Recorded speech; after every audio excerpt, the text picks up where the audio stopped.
Priests may have drugged victims with hallucinogens before sacrificing them.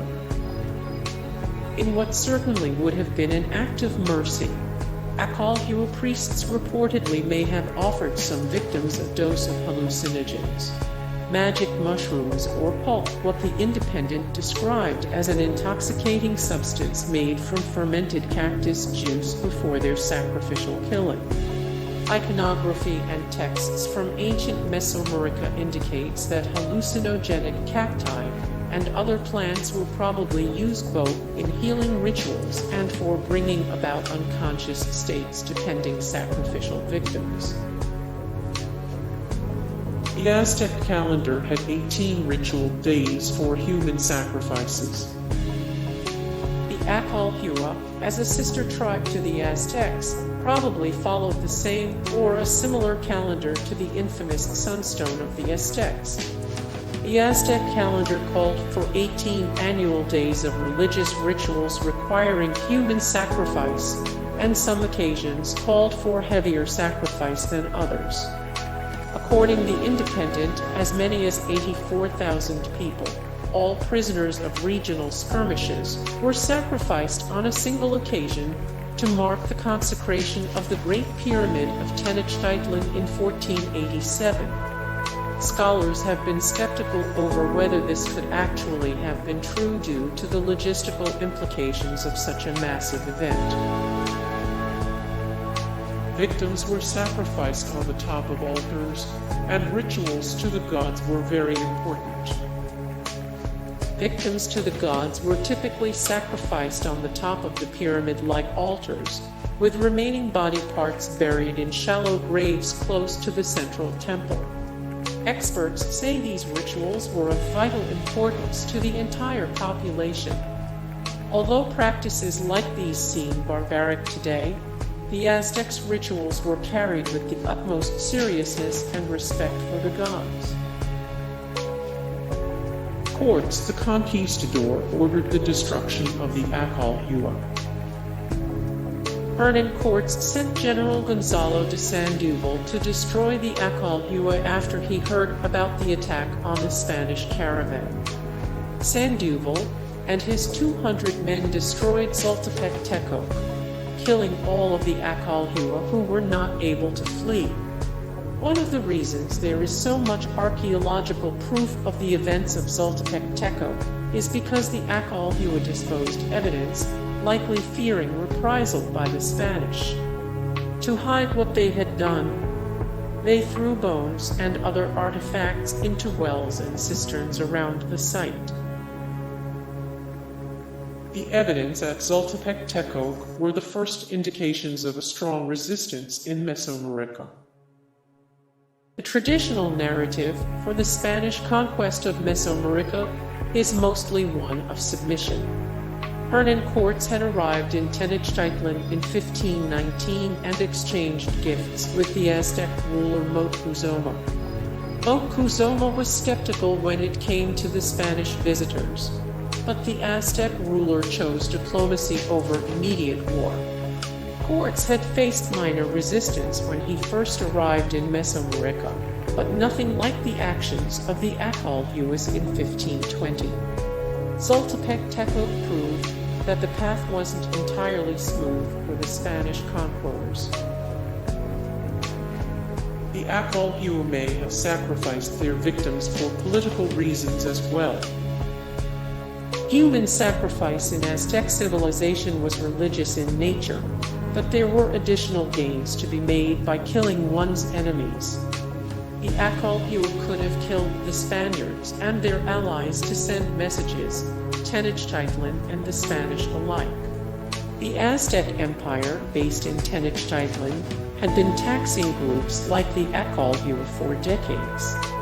This system was highly resented within the empire, and the Acolhua could have been putting bodies on display to send Tenochtitlan a message about their own fierceness and strength. Furthermore, the Acolhua could have also been sending a message to other Spanish strangers about what would happen if they came into contact with the tribe. The display of bones might have ultimately brought about the wrath of the Spanish and tipped off Conquistador Hernando Corts as to what had happened to the group. Tecoaque means the place where they ate them. At some point, after Zultepec people were destroyed by the Spanish, it was renamed Tecoaque, which is the Nahuatl language word for the place where they ate them. Nahuatl was the native language of the Aztec. Today, the area is known as Calpulalpan and is about 100 miles east of Mexico City. The bones of the victims were cooked and the flesh consumed. Historians remain ambivalent on whether or not the Acolhua were cannibals, but the remains at Zultepec-Tecoaque indicate that the flesh was consumed. The bones that were used as trophies were treated with lime, presumably for preservation. Some of the bones, however, show evidence of having been cooked at high temperatures. They indicate that the marrow was extracted from the bones and eaten, and knife marks indicate flesh was carved off of the bones, too. When researchers discovered the grave of a high-ranking Acolhua citizen, his rank determined by the number of items buried with him, archaeologist Bertha Flores said they also found remains of at least 3 different infants, one of them with clear signs of being cooked or boiled and possibly consumed. Where the infants came from is unclear, but their presence lent credence to the argument that the Acolhua took part in cannibalism. The uncovered bodies reveal how victims were dismembered and displayed. In addition to the skulls found at Zultepec-Tecoaque, there is bone evidence indicating how sacrificial victims were mutilated. Some of the bodies were missing femurs, vertebrae, and pelvises, which indicates how they were dismembered, and which of the bones had significance to their captors. Bones would have been selected to keep as trophies, and warriors were allowed to hang them as decoration. The body parts on display, whether in a tzultepec or in some other form, also served as a warning to outsiders about the threat they faced.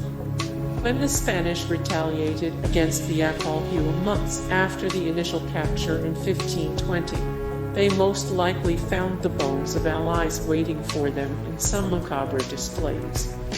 In one recorded instance, the Acolhuas placed a 1-year-old child's skull inside of a woman's pelvis. Children were saved for ritual sacrifices to the rain god. Archaeologists believe that the children taken captive were offered to Tlaloc, the rain god. Mesoamerican groups, as well as some South American societies, believed that children's tears could help bring rain. Among the bones found at Zultepec-Tecoaque, archaeologists found numerous clay figurines resembling Europeans, Africans, and animal-like creatures.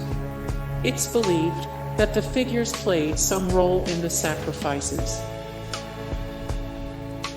The Acolhua kept the captives in their old homes while they built new ones for themselves. The Acolhua kept the captives in their old homes while they built new ones for themselves. Captives were sacrificed every few days over a period of months. The Acolhua refused to eat pig meat, instead preferring the taste of their human victims. The Acolhua refused to eat pig meat, instead preferring the taste of their human victims. Sacrificial victims had their hearts removed by priests while they were still alive. Sacrificial victims had their hearts removed by priests while they were still alive. Hey guys, thank you so much for the support and likes and comments down below, and also thank you so much for watching, and I look forward to see you in the next video. Then take care, bye.